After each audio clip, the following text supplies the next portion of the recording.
हर खबर पर होगी आपकी पकड़।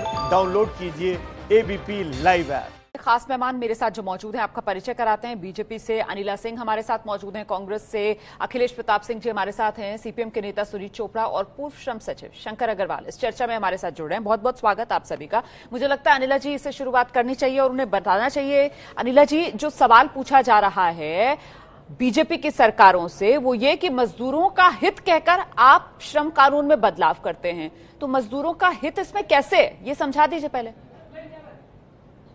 सबसे पहली बात तो ये है कि अगर मैं कांग्रेस की बात करती हूँ तो मुझे तो ये सबसे कंफ्यूज पार्टी दिखाई देती है। एक तरफ भाई कहते हैं कि आप लोग इंडस्ट्रीज का ख्याल नहीं रखते हैं, दूसरी तरफ बहन ये कहती हैं कि आप लोग हैं मजदूरों के दुश्मन। मैं इनसे ये पूछना चाहती हूँ कि अगर इंडस्ट्रीज नहीं है, उद्योग नहीं है, तो क्या मजदूर जिंदा रह पाएंगे? क्या उनको नौकरी मिल पाएंगी?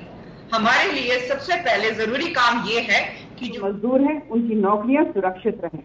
और इसके लिए क्या चाहिए? इसके लिए चाहिए हमें उद्योग, और उद्योग के लिए क्या चाहिए? एक राइट एटमॉस्फेयर चाहिए जिससे ज्यादा से ज्यादा इन्वेस्टमेंट हो सके। केवल आप किसी को हैरेस कर आप ये नहीं सोच सकते हैं कि आपके राज्य में उद्योग आ जाएंगे। अगर मैं योगी आदित्यनाथ जी की बात करती हूँ तो उन्होंने इस प्रकार का माहौल बनाने का पूरा प्रयास कर रहे हैं कि ज्यादा से ज्यादा इन्वेस्टमेंट जो है हमारे राज्य में आए। जो उद्योग हमारे राज्य में लगे हुए हैं वो बंद ना हो, क्योंकि अगर वो बंद हो जाते हैं तो सीधे सीधे मजदूरों का नुकसान होगा। ठीक है, मैं सुनीत चोपड़ा जी का रुख कर लेती हूँ। देखिए अभी अखिलेश प्रताप जी हमारे साथ है नहीं, उनसे कनेक्शन हो नहीं पा रहा है। मैं सुनीत चोपड़ा जी का रुख करती हूँ। सुनीत जी, अनिला सिंह ने जो मोटी बात कही वो ये कि साहब जो उद्योगपति हैं और जो मजदूर हैं उनके हित में टकराव नहीं है, उनके हित जो है जुड़े हुए हैं। इंडस्ट्रियलिस्ट आएंगे, सहूलियत उन्हें दी जाएगी तो फिर उससे मजदूरों का भी फायदा होगा, उनको रोजगार मिलेगा। सुनीत चोपड़ा जी, फिर इसमें दिक्कत कहां है? मजदूरों के हित के नाम पे मजदूरों के हितैषी कानूनों को रद्द कर देना बहुत भारी अविश्वास पैदा करेगा और झूठ है।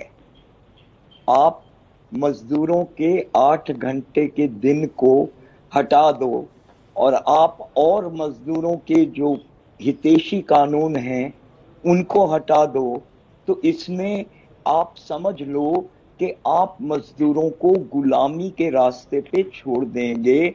ये रास्ता जो कि 1919 से हटा दिया गया। सर एक सेकंड सर, हम साल पीछे जा रहे हैं। सर हम स्पेसिफिक बातें कर लें। सर हम स्पेसिफिक बातें करें ताकि दर्शक को समझ में आए।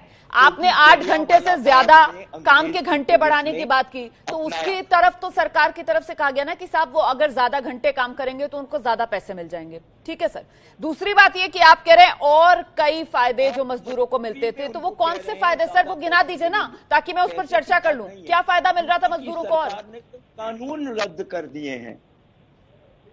यूपी की सरकार ने तो कानून रद्द कर दिए हैं, पैसे की बात नहीं। नहीं तो 3 क्या साल के लिए कानून रद्द हो गए। तो उससे मजदूरों को नुकसान क्या होगा? मैं आपसे ये समझना चाह रही हूँ, नुकसान क्या है मजदूर का, वो तो बताइए। 10 घंटे आप काम करेंगे, 12 घंटे काम करेंगे 8 घंटे के बजाय, तो जीने का रास्ता कोई है? आप तो रोज मजदूरों को कत्ल कर रहे हैं ट्रेनों से। पुलिस डंडे मार के एक बच्चे को आज मारी है दिल्ली में। आप क्या कर रहे हैं? आप तो जलियांवाला बाग की पुलिस की तरह काम कर रहे हैं। तो आप समझ लो सूरत वाला जवाब भी मिलेगा। नहीं, मुझे लगता है शंकर अग्रवाल जी के पास मुझे चलना चाहिए। शंकर अग्रवाल साहब, सुनीत चोपड़ा जी उस तरीके से एक्सप्लेन नहीं कर पा रहे हैं जिस तरीके से मैं चाह रही हूं कि मेरा दर्शक समझ पाए। मैं आपसे समझना चाहती हूं कि अगर सरकार ये कहती है कि भाई ज्यादा घंटे काम करो लेकिन उसके साथ साथ उन ज्यादा घंटों के लिए आपको पैसे मिलेंगे, तो सर ओवर टाइम तो पहले भी मजदूर करते थे अपनी इच्छा से, अब यहां पर दिक्कत क्या है? दूसरा सवाल ये जो सुनीत चोपड़ा कह रहे हैं कि और बहुत तरीके की दिक्कतें होंगी क्योंकि कानून ही रद्द कर दिया है, तो जरा एक्सप्लेन तो कीजिए ना कि दिक्कतें होंगी क्या मजदूरों को? हमें दिक्कत सवाल उठाने की गुंजाइश कहां है, मैं ये समझना चाह रही हूं। शंकर अग्रवाल जी। जी, पहली बात कि अगर हमारे पास वर्क ही नहीं होगा तो फिर वर्कर्स के एग्जिस्टेंस की कोई बात ही नहीं होती है।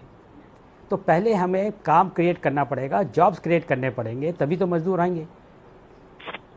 इस समय एक्सेप्शनल सर्कमस्टांस है, ये नॉर्मल सर्कमस्टांस नहीं है। अगर आप हिस्ट्री देखें कि कैसे कैसे श्रम कानून बने, पहले जो आदमी काम करता था वही एंटरप्रेन्योर होता था, फिर उसने कुछ और लोग लगाने चालू किए, फिर ये बात है जो लोग वहाँ काम करते हैं उनका हम हितों का ध्यान रखें, इसलिए कानून बनाए गए ना। अंडर दी सर्कमस्टांसेस, जो आज सर्कमस्टांसेस है कि कोई भी किसी के पास अगर काम ही नहीं होगा तो कोई वर्कर की बात ही नहीं करेगा। तो आइडिया ये होना चाहिए कि हम ज़्यादा से ज़्यादा जॉब्स क्रिएट करें, लेकिन उसका मतलब ये नहीं कि हम श्रम कानून को ख़त्म कर दें, और ऐसा नहीं किया गया है। जैसे अभी आप बता रहे थे कि 8 घंटे की जगह 10 घंटे 12 घंटे, पहले भी था कि 8 घंटे के अलावा कोई अगर काम करता है तो उसको ओवर टाइम दिया जाता है, लेकिन उसके अंदर कुछ पाबंदियां लगा रखी थी कि पूरे हफ्ते में 50 घंटे से ज़्यादा नहीं कर सकते हैं, 100 घंटे से ज़्यादा नहीं कर सकते। ये आर्टिफिशियल जो इस तरह के बैरियर्स बना रखे थे, फिलहाल उसमें फ्लेक्सिबिलिटी दी गई है। आइडिया ये होना चाहिए कि जो एंटरप्रेन्योर है उसका कुछ फ्लेक्सिबिलिटी होनी चाहिए, जिससे कि वो लोगों को, श्रमिकों को हायर कर सके और काम करा सके। लेकिन इसका मतलब ये नहीं कि श्रमिक के सारे अधिकार खत्म कर दिए। आइडिया ये है कि जो मिनिमम वेजेस हैं वो उनको मिले, उनकी जो सेफ्टी एंड सिक्योरिटी है वो उनको प्रॉपर मिले, एंड धीरे धीरे जैसे जैसे स्थिति सामान्य होती जाएगी और उनके जो राइट्स हैं वो दोबारा रेस्टोर हो जाएंगे। ये केवल सस्पेंड किए गए, ये नहीं कि रद्द कर दिए गए हैं, फिलहाल ये सस्पेंड कर दिए गए हैं। Sir thank you so much Shankar Agarwal ji, thank you so much, आपने इतने बेहतर तरीके से ये एक्सप्लेन किया। थैंक यू सो मच, आपने इतने बेहतर तरीके से एक्सप्लेन किया। मुझे लगता है अब सुनीत चोपड़ा जी को आना चाहिए और सर आपको ये बताना चाहिए कि फिर दिक्कत क्या है आप लोगों को। क्या सिर्फ सियासत कर रहे हैं आप लोग?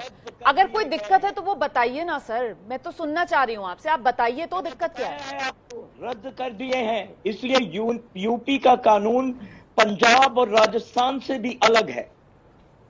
सर टाइम बीइंग के लिए सस्पेंड किया है ना, टाइम बीइंग के लिए, 3 साल के लिए। Means 3 years. आप क्या बात कर रहे हैं? क्यों सस्पेंड किया है? राजस्थान को तो सस्पेंड नहीं करना पड़ा।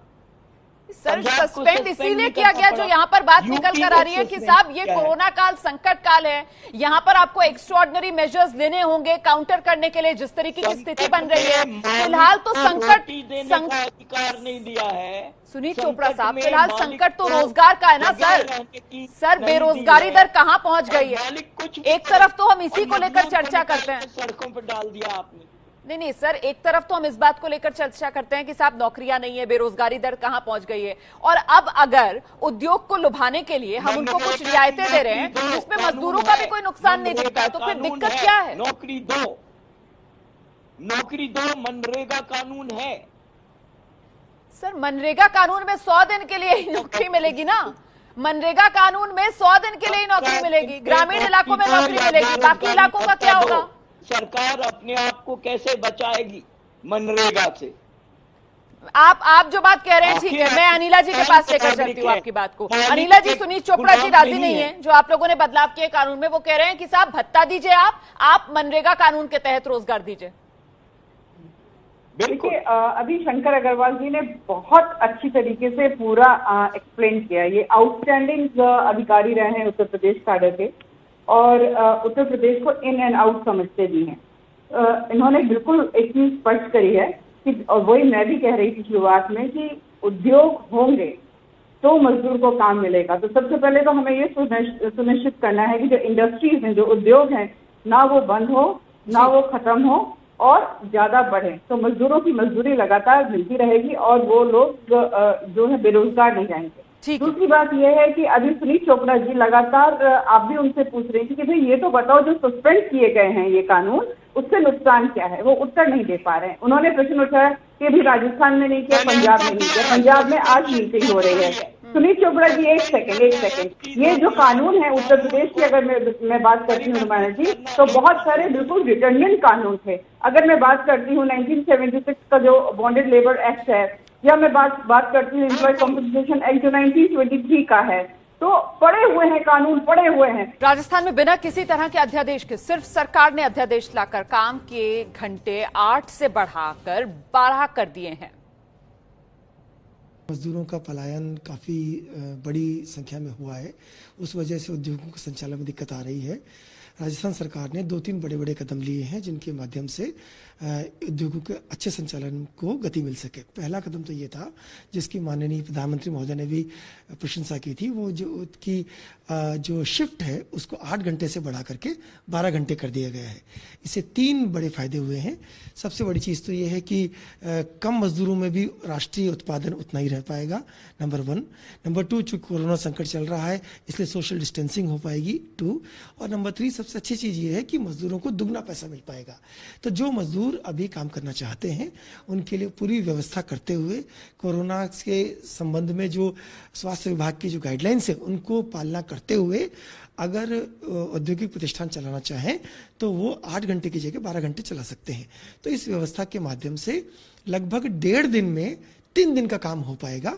तो इसलिए मुझे लगता है कि इसलिए औद्योगिक उत्पादन राजस्थान में उतना प्रतिकूलता प्रभावित नहीं होगा। तो देखिए, राजस्थान में तो काम के घंटे बढ़ाए गए हैं और इसके लिए मजदूरों को अतिरिक्त पेमेंट भी किया जाएगा, लेकिन उत्तर प्रदेश के अंदर तो जो श्रम कानून थे उन्हीं को 3 साल के लिए फिलहाल के लिए रद्द कर दिया गया है।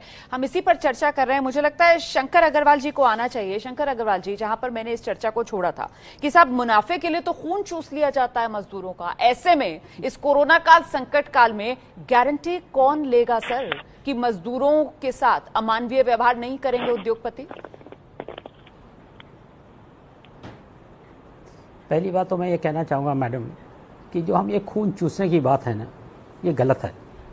कोई उद्योगपति नहीं चाहता है, उद्योगपति हो या जो भी एम्प्लॉयर है, क्योंकि एक तो वर्ड ये उद्योगपति, अधिकतर जो जॉब्स हैं वो उद्योगों में नहीं है। अधिकतर जो जॉब्स हैं वो छोटे छोटे, कोई ढाबा चला रहा है, कोई रेस्टोरेंट चला रहा है, कोई पार्लर चला रहा है, ये सारे लोग बाग जॉब्स क्रिएट करते हैं। तो ये वर्कर्स का खून नहीं चूसते हैं। अगर वर्कर्स का खून चूसेंगे तो कोई भी जो एंटरप्राइज है वो फ्लरिश नहीं कर सकता, ना बहुत दिन तक चल सकता है। लेकिन ऐसे भी देखा गया है कि एक्सप्लॉयटेशन वर्कर का हो सकता है, और इसी के लिए ये जितने श्रम कानून बनाए गए हैं ये केवल इसीलिए बनाए गए हैं जिससे कि वर्कर्स का शोषण ना हो सके। तो सर मैं यही तो पूछ रही हूँ कि फिलहाल शोषण ना हो मजदूरों का, उसकी गारंटी कौन लेगा? बस मैं यही जानना चाह रही थी। एब्सोल्यूट, मैं उसी पे आ रहा हूँ कि आइडिया यह है कि जो एक्सेप्शन सर्कमस्टेंस है उसमें सबको थोड़ा थोड़ा हेयर कट जिसको बोलते हैं, थोड़ा थोड़ा सेक्रीफाइस करने को तैयार रहना चाहिए, इसीलिए किया गया है। लेकिन आप खुद देखेंगे कि ये जो उत्तर प्रदेश ने भी जो कानून लागू किया उसमें उन्होंने कहा है कि एक तो आपने जो मजदूर लगाए गए हैं उनको हटाएंगे नहीं, दूसरा उन्होंने क्या किया, उनको आप तनख्वाह समय से देंगे। उन्होंने सेफ्टी सिक्योरिटी के बारे में पूरा प्रोटेक्शन दिया। नॉट ओनली दैट, जो फॉर्मल सेक्टर में जितने भी लोग बाग हैं उनकी सोशल सिक्योरिटी बरकरार है, और इनफॉर्मल सेक्टर में भी जितनी भी स्कीम्स हैं। ठीक है सर, समय मेरे पास आज इतना ही है। तो कुल मिलाकर ये श्रम कानून में जो बदलाव किए गए हैं आप देख रहे हैं, उसमें सत्ता पक्ष और विपक्ष की तरफ से किस तरीके से अपने अपने तर्क दिए जा रहे हैं। लेकिन बड़ा सवाल यही है कि साहब ये कोरोना काल, संकट काल, इसमें यूं ही मजदूर के ऊपर मजबूरियों का पहाड़ टूटा हुआ है, मुसीबतों का पहाड़ टूटा हुआ है, कहीं और उनका शोषण ना हो, इसके लिए कवच अब कौन बनेगा मजदूर?